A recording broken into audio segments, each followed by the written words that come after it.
Chakradharpur rail मंडल क्षेत्र के rail यात्रियों के लिए राहत भरी खबर है। चक्रधरपुर और टाटा नगर में 7 अक्टूबर से 2 स्पेशल यात्री ट्रेनों का ठहराव होगा।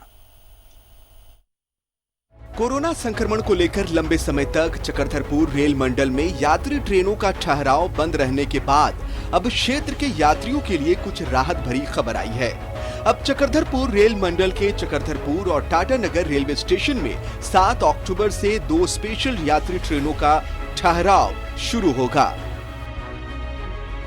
Train number 02810 Howrah CSTM Mumbai mail 7 अक्टूबर से प्रतिदिन चक्रधरपुर और टाटा नगर स्टेशन में प्रतिदिन रुकेगी, जबकि train number 02809 CSTM Mumbai Howrah mail 9 अक्टूबर से चक्रधरपुर और टाटा नगर स्टेशनों में प्रतिदिन रुकेगी।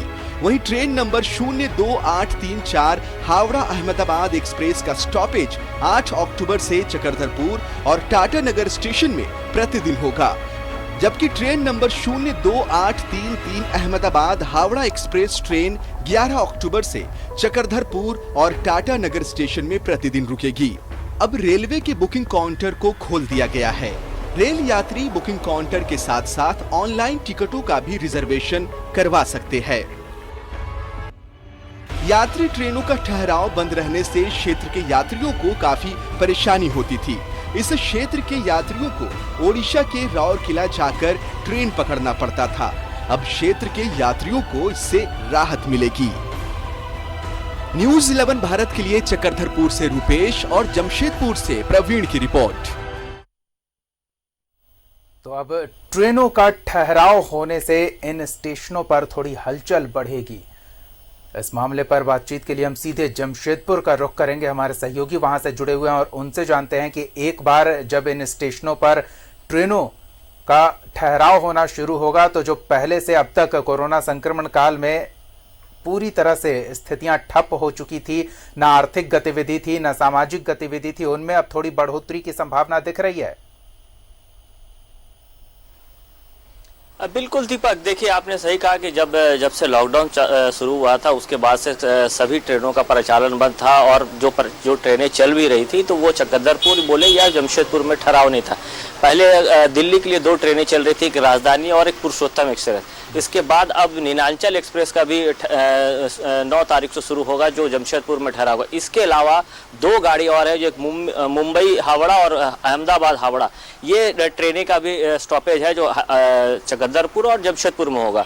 निश्चित है स्टॉपेज होने से जो यात्री काफ़ी दिनों से यहाँ फंसे थे, वो नहीं जा पा रहे थे, चाहे वहाँ से वो यात्री नहीं आ पा रहे थे, उनको आने जाने में सुविधा होगी। हालांकि जो लॉकडाउन के नियम है उसका पालन करना होगा। लोगों को स्टेशन जाने से पहले कुछ घंटे पहले पहुँचना होगा, सैनिटाइज करना होगा। ये जो नियम है, गाइडलाइंस है, उसको पालन करना होगा। हाँ, लेकिन एक बात सबसे बड़ी है कि जो इन ट्रेनों का ठहराव होने से जो ऑटो चालक है या फिर आसपास के जो दुकानदार है, इन लोगों की रोजी रोटी में थोड़ी बढ़ोतरी जरूरी हो, क्योंकि ट्रेन का ठहराव नहीं हो रहा था, यात्री आ नहीं रहे थे, तो जो ऑटो चालक है या बस है या फिर टैक्सी चालक है, इन लोगों की स्थिति बड़ी बदतर होती जा रही थी। अब ये शुरू होने से निश्चित है कि पैसेंजर स्टेशन पर आएंगे, पैसेंजर को लेकर वो गंतव्य तक जाएंगे, उनके घर तक छोड़ेंगे।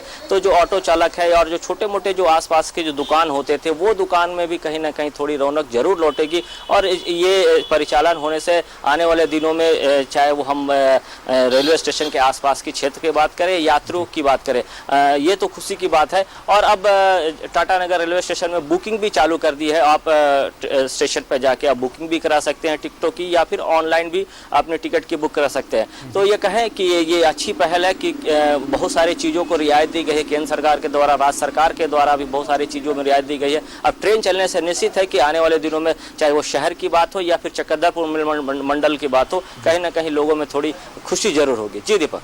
धन्यवाद प्रभात इस तमाम जानकारी के लिए। तो थोड़ी खुशी है लोगों में, और खासकर उन लोगों में जिनकी आर्थिक गतिविधियां इन ट्रेनों और ट्रेन से आने जाने वाले यात्रियों से जुड़ी हुई थी, जैसे स्टेशन के आसपास की दुकानें, होटल और ऑटो रिक्शा चालक।